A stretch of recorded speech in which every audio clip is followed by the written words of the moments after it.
Selamat datang di channel Trading for Better Life. Hari ini ISG masih turun 0,14% ke angka 7.209. Selain video ini kami juga mengupload dan video live pada jam 8 malam nanti akan menganalisa beberapa saham di satu sektor yang hari ini kompak bergerak naik. Dan di video ini saya cuma analisa satu emiten yang hari ini masih lanjut turun dan ada sentimen negatif direkturnya terkena kasus hukum. Bagaimana potensi saham di kedepannya, apakah masih layak untuk kita hold? Yuk kita coba pelajari analisanya di video ini. Semoga analisa berikan ini bisa bermanfaat dan membantu teman-teman dalam mengambil keputusan. Untuk teman-teman belum subscribe channel ini, bisa tekan tombol subscribe agar tidak ketinggalan informasi dan analisa saham terbaru akan diupload setiap harinya. Saya akan mulai dengan membaca artikel dengan judul Direktur Terseret Kasus Hukum, Begini Tanggapan NCKL. Jadi Direktur NCKL baru tersangkut masalah hukum. Jika kita baca di bawah dulu, direkturnya itu tertangkap KPK yang melibatkan Gubernur Maluku Utara. Setelah tertangkap, bisa kita lihat Trimega melakukan konferensi pers menjelaskan bahwa pihaknya turut menyampaikan rasa prihatin atas kasus yang melibatkan direkturnya, tetapi ini tidak ada sangkut pautnya dengan kinerja perusahaan, baik dari segi operasional maupun keuangan. Tapi jika kita perhatikan secara teknikal, saat ini NCKL secara pergerakan sudah mulai melemah. Hari ini masih lanjut turun 2% lebih ke 1005. Jadi sebelumnya NCK berhasil rebound dari garis EMA 50-150, tapi tetap masih kesulitan untuk melewati harga 1080 walaupun sempat kembali menyentuh 1100. Jadi sebelumnya sudah sempat saya analisa saham CKL. Saya menjelaskan ini target take profit itu di sekitar 1080 sampai 1100. Apabila memang terpantau masih kesulitan untuk break, paling aman pertimbangkan untuk take profit. Karena setelah gagal break bisa kita lihat saat ini NCKL malah turun menyentuh harga 1000 yang merupakan support psikologisnya. Dan saat ini mencoba untuk melewati garis EMA 50-150 yang saat ini di sekitar 1020 sampai 1025. Jadi harus hati-hati apabila satu minggu ke depan masih lanjut turun menembus harga 1000, NCKL akan mulai downtrend kembali. Apalagi jika kita perhatikan penurunan 2% lebih ini di broker summary ini ada distribusi dengan jumlah lumayan besar, tapi asing memang terpantau satu minggu terakhir ini masih masuk akumulasi saham NCKL. Apalagi akumulasi tanggal 15 masih lumayan besar. Jadi untuk teman-teman yang ingin coba pantau NCKL, menurut saya masih bisa dipantau karena saat ini walaupun turun, ini masih belum terkonfirmasi break kedua garis EMA dan di bawahnya masih ada support psikologis di harga 1000. Sebelumnya NCKL juga sempat menyentuh harga 1000, masih bisa bertahan dan rebound kembali.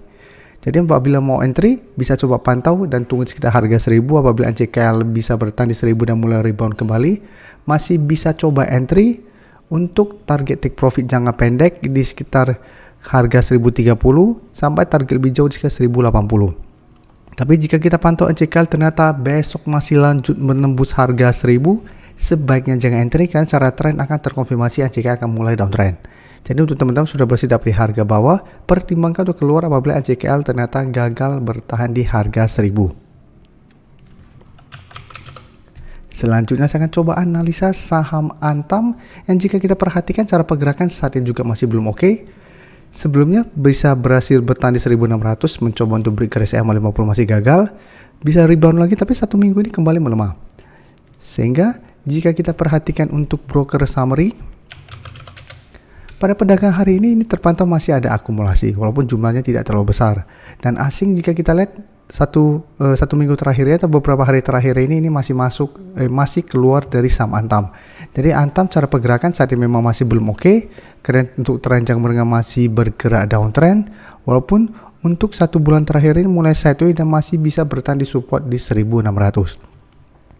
Dan karena pedagang hari ini masih berada di sekitar harga 1635 dan candle masih doji, saya lihat Antam masih berpotensi untuk sideways minggu depan. Jadi masih ada potensi untuk kembali mencoba untuk naik di atas 1650. Tapi ingat apabila terpantau berhasil break pun, Antam masih ada satu resisten kuat di garis EMA 50 di sekitar harga 1695 sampai 1700. Ini merupakan resisten kuat. Jadi apabila teman-teman sudah berhasil dapat di harga bawah, pertimbangkan untuk take profit apabila Antam tetap masih gagal break harga 1700 ini. Jadi lihat secara history sebelumnya gagal break turun kembali.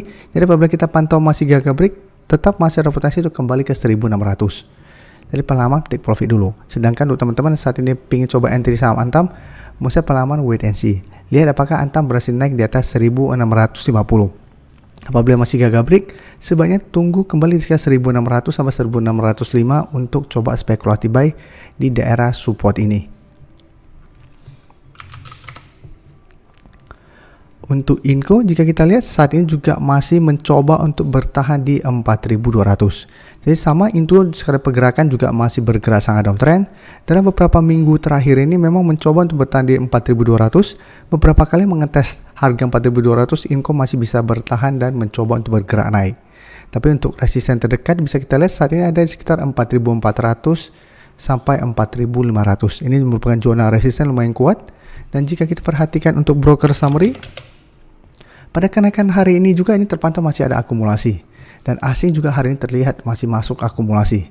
Jadi untuk Inco, karena saat ini sudah mulai sideways, apabila teman-teman ingin coba spekulatif buy di sekitar 4200, menurut saya masih bisa coba entry karena saat ini mulai sideways, tapi pertimbangkan untuk take profit di sekitar range harga 4400 sampai 4500. Karena ingat, walaupun berhasil bertanda rebound, tapi jika terpantau masih gagal melewati target harga ini, Inco masih ada potensi untuk lanjut turun menembus 4200.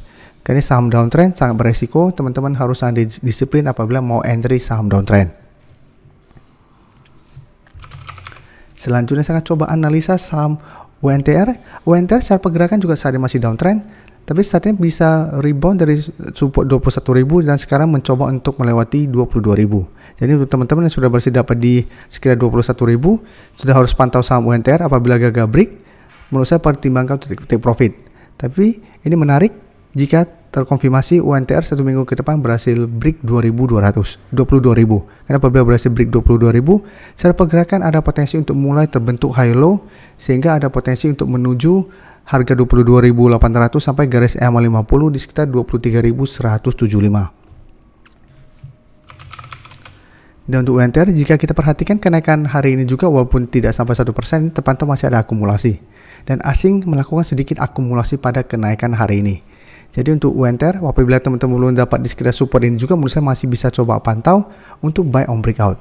Dan ingat, buy on breakout apabila memang berhasil naik di atas 22.000. Apabila terpantau masih gagal naik di atas 22.000, sebaiknya jangan entry, karena secara pergerakan masih ada potensi UNTR untuk melemah kembali ke support 21.000. Untuk teman-teman yang baru mensubscribe atau viewer baru dari channel ini, banyak yang bertanya, Pak, aplikasi yang dipakai apa sih?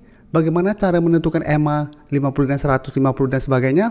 Teman-teman bisa klik bagian playlist ini. Jadi teman-teman bisa cari channel Trading for Better Life, klik playlistnya. Di playlist ini banyak video-video edukasi yang teman-teman bisa pelajari. Jadi untuk aplikasi yang dipakai maupun cara baca candle, teknik analisis, bandarmologi, semua ada di sini. Jadi teman-teman bisa coba cari di playlist untuk pelajari video-video edukasi yang sudah pernah kami bagikan sebelumnya. Terima kasih telah menonton video ini. Like dan share video ini bila bermanfaat bagi teman-teman, dan support channel ini dengan cara tekan tombol subscribe agar channel ini bisa makin berkembang dan bisa membantu lebih banyak orang lagi. Terima kasih.